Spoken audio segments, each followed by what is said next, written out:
Shalom les amis. Pessah, quelle est la particularité de cette fête? C'est qu'on ne mange pas de pain et qu'à la place on mange du pain azim, c'est-à-dire de la matzah. Quelle est la différence entre la matzah et le pain normal? 18 minutes. 18 minutes de cuisson en moins. Mais qu'est-ce que cela nous enseigne?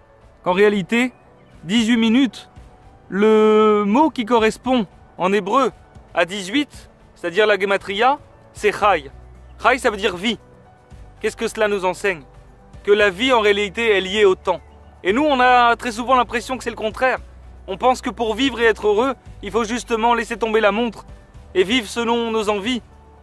Mais en réalité, c'est justement tout le contraire. Pour être heureux en accord avec nous-mêmes, en cohérence avec nous-mêmes, alors il faut pouvoir justement maîtriser le temps. C'est cela que nous enseigne notre Torah. Comment? Parce que nous sommes des êtres humains et que ce qui nous caractérise, en fait, c'est justement la possibilité de choisir, la possibilité de décider, la possibilité de réfléchir et de maîtriser notre vie. Comme un chef d'entreprise qui voudrait monter un projet, alors il devrait faire un business plan. De la même façon qu'à chaque fois qu'on veut faire quelque chose dans nos vies, alors il faut pouvoir le réfléchir. Quand on veut construire une maison, il faut faire des plans. De la même façon pour nos vies. Pour pouvoir réaliser nos rêves et être heureux, il faut réfléchir à cela, mettre en place des stratégies. Et pour ça, on a besoin de maîtriser le temps. Maîtriser le temps, c'est mettre en place un programme jour après jour pour justement ne jamais être dans l'envie.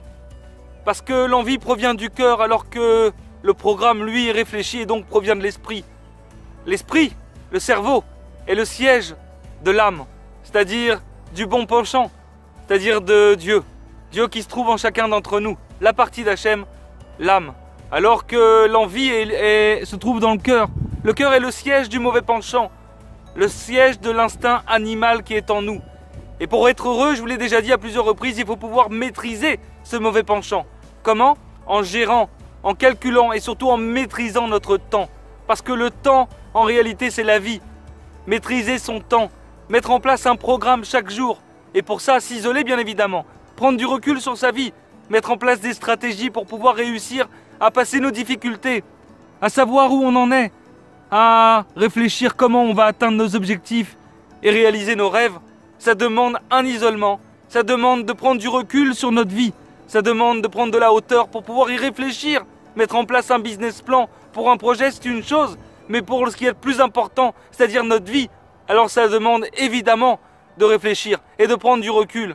Et c'est ça qu'en réalité nous dit cette fête, pour se libérer, libérer de nos chaînes, pour se libérer de nos barrières et être heureux véritablement. Alors ça demande effectivement d'être lié au temps, à la vie. La vie maintenant, c'est de pouvoir maîtriser justement, et donc de pouvoir maîtriser son temps. Alors les amis, comprenons ce que la Torah vient nous dire dans tous ces messages, et réfléchissons. La façon véritable de pouvoir se libérer, d'améliorer sa vie, c'est de pouvoir justement s'élever, réfléchir. Être un homme, c'est réfléchir. Comment peut-on réfléchir? Dans l'isolement. Chaque jour, réfléchir à sa vie, c'est ce qui nous permettra de la diriger véritablement et d'être heureux en cohérence avec nous-mêmes.